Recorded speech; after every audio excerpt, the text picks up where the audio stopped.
I appreciate you so much because this is not easy.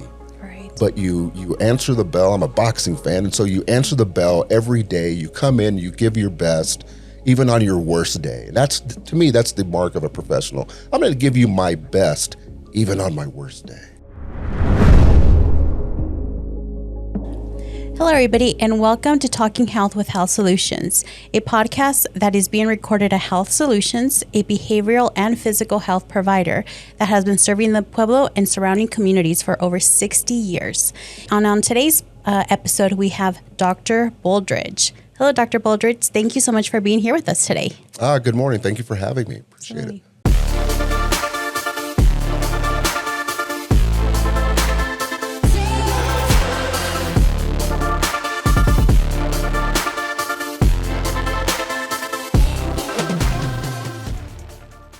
We're so excited to have you this morning. We've had some amazing guests on Talking Health with Health Solutions, and we've learned so much valuable information about Health Solutions as a whole and what Dr. Boldridge offers to our agency and organization. And so thank you again for being here, and we're excited to have you and talk more about what you bring to not only our community of Pueblo County, but Health Solutions as a whole. So with that being said, Dr. Boldridge, can you tell us a little bit about your background, what brought you to Health Solutions, and how you kind of started in this industry? Well, I like to start out, it was a dark and stormy, I'm just kidding. No, what brought me This might get deep. Exactly. I'm not a native of Colorado. I'm actually a native of Kansas, the northeast corner of Kansas. Raised on a farm with all the nice rural guidelines and values. And I just really, I've had kind of a long journey to the behavioral health field. I've been in law enforcement for years, did corrections for years. And what I found was I was more interested in finding out the story of the person I was talking to or getting ready to arrest or escorting to their cell. And it actually in my early days, that didn't go over well with my colleagues in law enforcement, and I had this amazing opportunity as a young officer to be the Northeast Kansas first DARE officer, if you can remember that program. You remember Yes, I DARE. do. Yeah, I won the no. contest. Yeah, you did. It was Sure a did. dog, right? A dog that was in DARE? Oh, yeah. I thought you meant that was a prize. I was like, I didn't get no dog. Where's my dog? The essay. Yes. Yeah. the Yes. essay. Oh, Yeah. my goodness. The whole medal thing and everything. Yeah. Oh, I that's won it. amazing. Yeah, I was the first DARE officer in Atchison, Kansas, and that really sparked my interest even more in the helping side of society. And my backstory is I'm an adopted child, and so I always wanted to find a way to give back, and quickly found out that arresting people probably wasn't the way that I wanted to give back, but I always had a heart for those who needed assistance. And so the rest is kind of history. I kind of meandered through some inpatient work for juveniles and some adoption work, and then later in life I decided I would seek my master's in marriage and family therapy, and the rest is history. Yeah. Wow. So you really pursued that from the backwards end. You're seeing people at their worst possible day, arresting them, and said, there's a story behind this. And I'm more interested in catching them way before they get to a jail cell and before they get themselves in trouble. Like, what's really going on behind the story?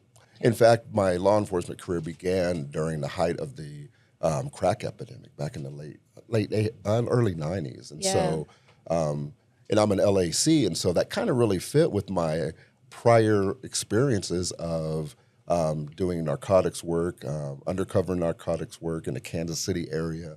Wow. And so it was just amazing when I look back at the journal in my head, when I look back, I'm like, this has come a long way. It's been quite a journey.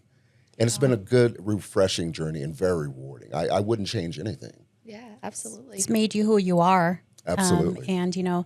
So I think, Dr. Boldridge, with you having that extensive background, I think I forgot to mention earlier, what is your role here at Health Solutions? And I think the follow-up question is what's made Health Solutions different from anywhere else that you've been? Because it sounds like you've been dabbled into a lot of different things, so a lot of different areas. So what is your role here?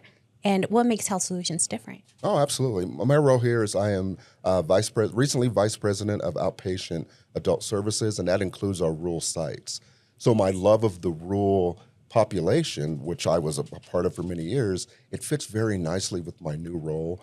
I have an amazing team in the rural areas, and so it really fits nicely with my core beliefs that everyone should have the option and opportunity to get well. Right. And any barriers that are out there that we can help to knock down and pull folks through, I think we're doing it, and it's very rewarding. The team is really responding well to it, and it's actually Jason's message of Colorado rural mental health is where we're going to be, and I really have bought into that. I appreciate it, and it's just Health Solutions has opened so many doors, not just for me but for communities, Right. and I think that is where my drive comes from, because we do tiring work. This is not easy work, and I tell my folks that I appreciate you so much because this is not easy. Right. But you answer the bell. I'm a boxing fan, and so you answer the bell every day. You come in, you give your best, even on your worst day. And that's, to me, that's the mark of a professional. I'm going to give you my best, even on my worst day. Absolutely. And this work is tires. And it's we fail more than we succeed, and yet we still keep getting up and answering that bell, as you say. But one of the things you mentioned is how special your team is, and you oversee not only here in Pueblo County, but Huérfano, Los Animas counties in those rural communities. What makes the team so special? Why do we have, as Jason put it, the best of the best that work here at Health Solutions? And what is your team out there doing to fulfill those roles in such a special capacity? Oh, we're building relationships. I think that is the main thing that we're looking at now is we're building and rebuilding and renewing relationships. By education, I'm a marriage and family therapist. So relationships to me is the foundation of everything. And so when I became associated with our rural sites, even as a director, my goal was to open the door to new relationships and go back and sometimes repair, because sometimes we had to repair some relationships, and I'm not ashamed to say that sometimes we're in the repair relationship business, and my team has bought in because I think the main thing is they're a part of their community. They're not traveling in from 4 hours away to come in and leaving on the weekends. They're invested in that community.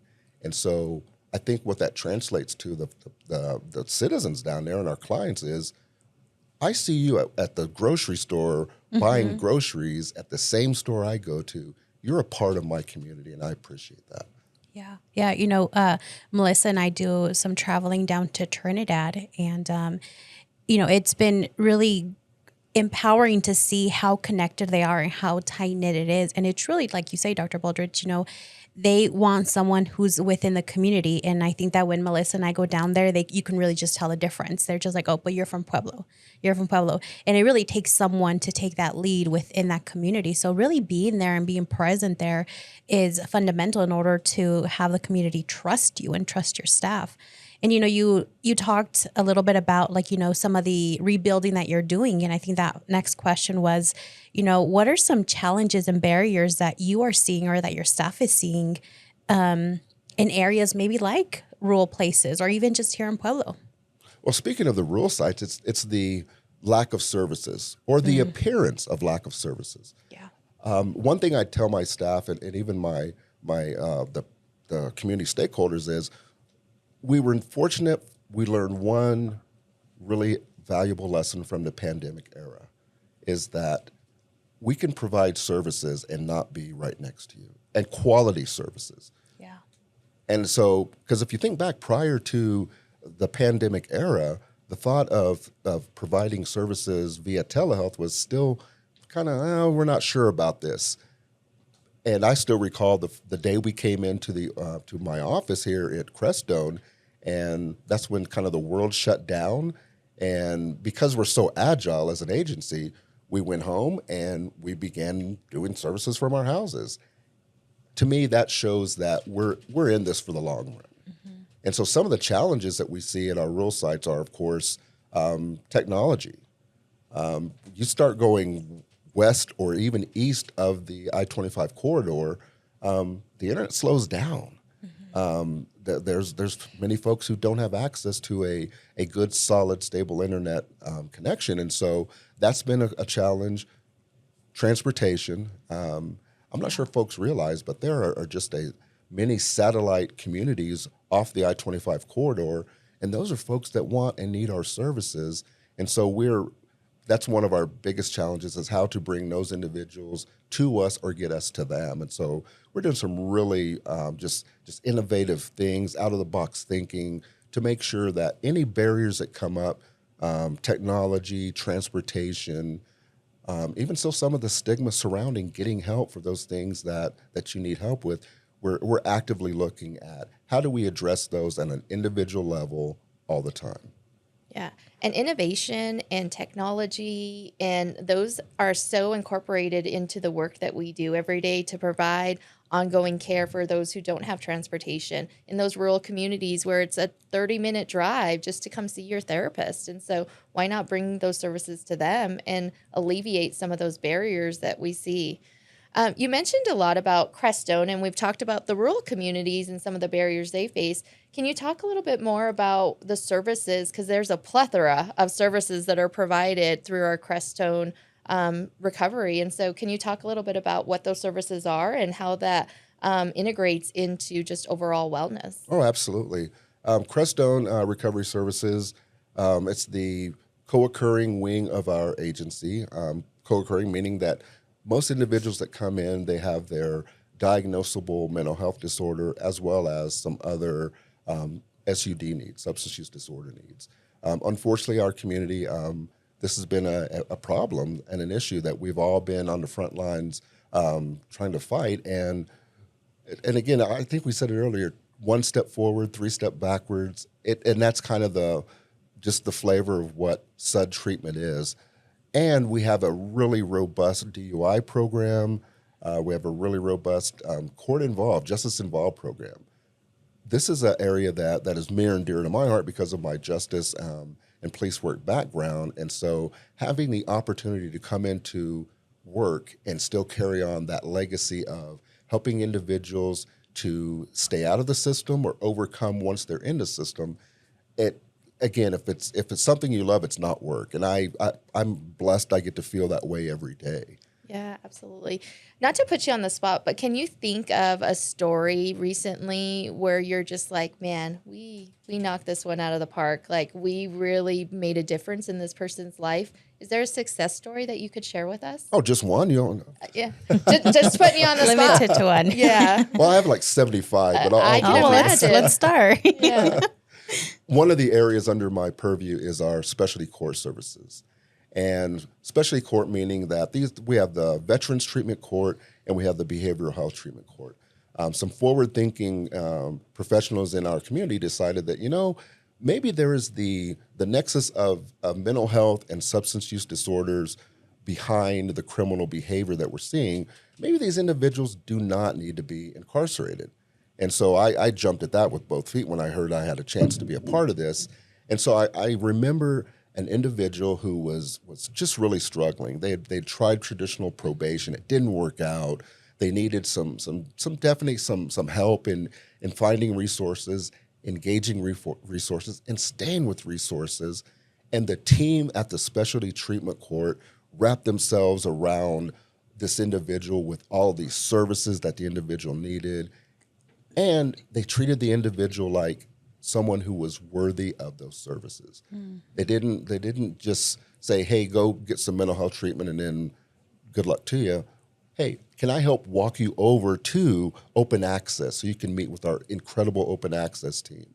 Because once you show up, we're going to be there. And this individual took a 5-year probation, finished it in 3 years, and has not returned to custody or recidivated. That's really amazing. Like really reducing cool. stigma, warm handoffs, improved care and access to care. And that's an amazing story. Which is amazing. For me, the amazing part is it shows that at Health Solutions, we're not just talking about it. We're doing it. We're doing the work. And I attribute a lot of that, well, most of that, or not, if not all that, to the leadership we have in this organization, that you have room to grow and you have the support needed to grow. It's that combination, I believe, is what sets us apart from other possibilities that people come back to us. Yeah. You know, working under you, Dr. Boldridge, when I was getting my master's, you know, I didn't realize Crestone had so many services and so many ways of helping the community. Like even just when you say the DUI program, I didn't know that you guys offered them in Spanish. And I think that is just very near and dear to me as, you know, our Hispanic community. So the fact that we have that and we offer that is such an incredible thing because, you know, just with how the political climate is now, it's really nice to be able to see the services that Crestone offers. And it's not just limited to going in and seeing your therapist. There's, as you mentioned, there's so many more things that Crestone offers and all the other departments as well, too. So Absolutely. It's really interesting to see when we have people come in what all those services are. Well, and another service we have is we're partnered with the state for competency restoration education services, which that is one of those programs that we started out in about 2019, and it was at the behest of the state. Hey, we'd like to have you guys a part of this, and so we were part of the planning of the program, and it's an amazing program because it again is that ability to look at someone's individual situation before they get incarcerated, because it's all pre-adjudication work. And so we're able to help that individual to not only understand the processes that they're about to go through and how to best assist their attorneys on their behalf, but also we can identify those behavioral health needs and make those appropriate referrals. So, Yeah. and also the adult outpatient. With my new role, I'm also, that's part of my management portfolio, and the team over there, I'm honored to work with so many bright professionals, and like Jason said, the best of the best come here. And so as a leader, it's really, it gives us the opportunity to truly lead, grow new leaders, provide the best services that Pueblo can have. We're breaking down those silos, and what's available at AOP is available at Crestone, and we're able to take those high achieving staff members and put them in positions to really help our community and grow our organization. Yeah. And continue to make that difference. Absolutely. When it comes to health solutions, and I know you mentioned a little bit about this, what is one thing that you feel like our community maybe has a misunderstanding of health solutions that maybe, or something that you hear within your departments that you oversee, maybe that there's, you know, oh, well, there's this or that, maybe some rumor, right, that you may want to clear up of this is what we do, we clear something up maybe within your departments. If I could, I'm going to go back to our rural sites. About 2 months ago, the supervisor, Carrie Fox-Keating, and I were doing some rounds, meeting individual community stakeholders, and we were meeting with the community stakeholder and said, wow, we didn't know you offered this, and we thought you were only open on Thursdays. Oh, like, That's a special day. Absolutely. I'm like, well, you know, we're open Thursday and the other 4 days of the week. So it's just getting that message out there that we're a part of the community and we're here. And so I think one of the areas that we will continue to work hard at is that visibility, letting people know that we're there for you, and we're going to be here.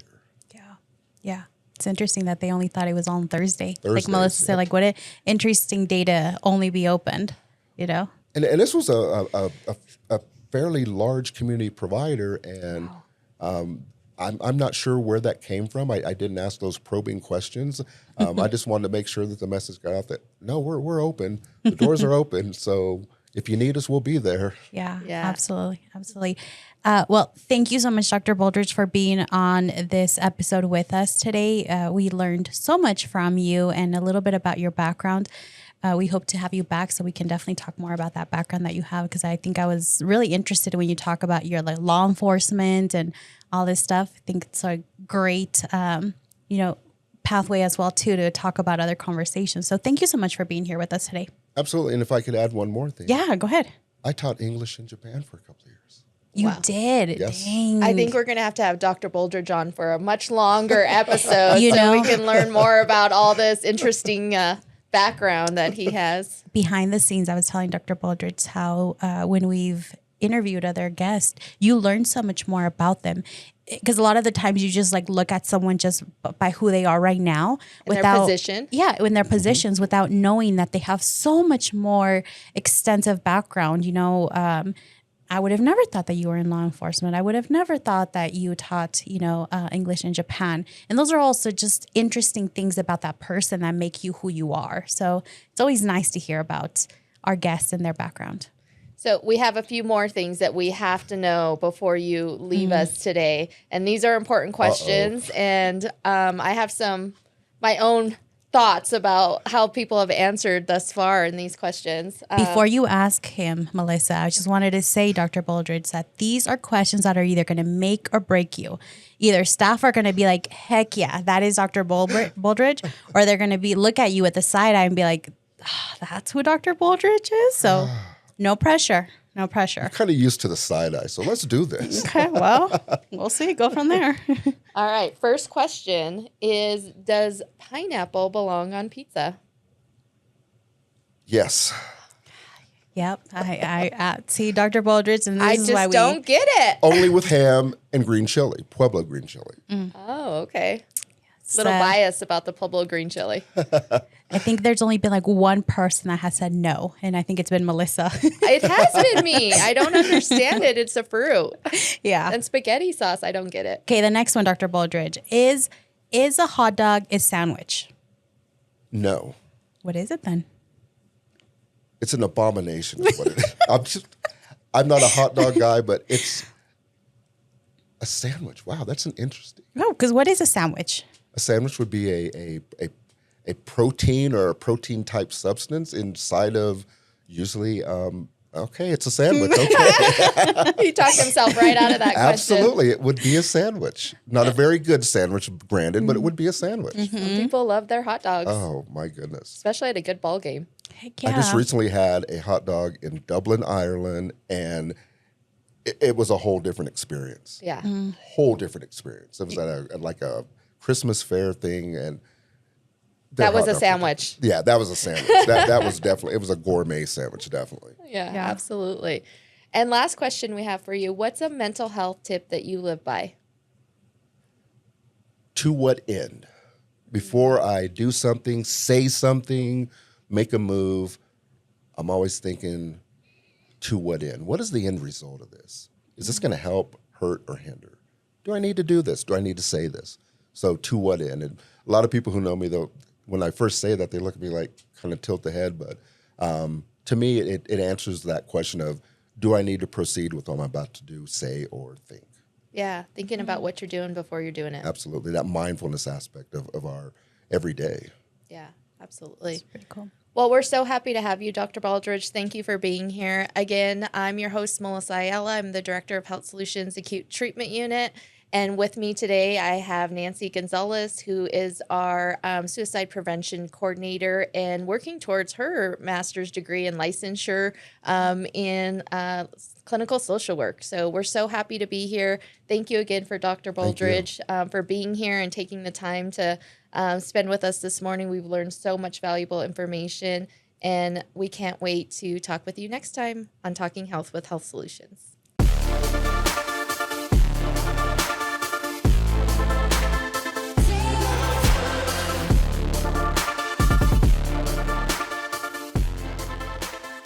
Again, this is Talking Health with Health Solutions. If you or someone you know is struggling with a mental health crisis, please don't hesitate to reach out to 988. You can also walk into our crisis walk-in center at 1310 Chinook Lane, and you can also contact us directly at 719-545-2746. Appreciate all of you, and until next time, Talking Health with Health Solutions. If you'd like to interact with us, please email us at media@health.solutions.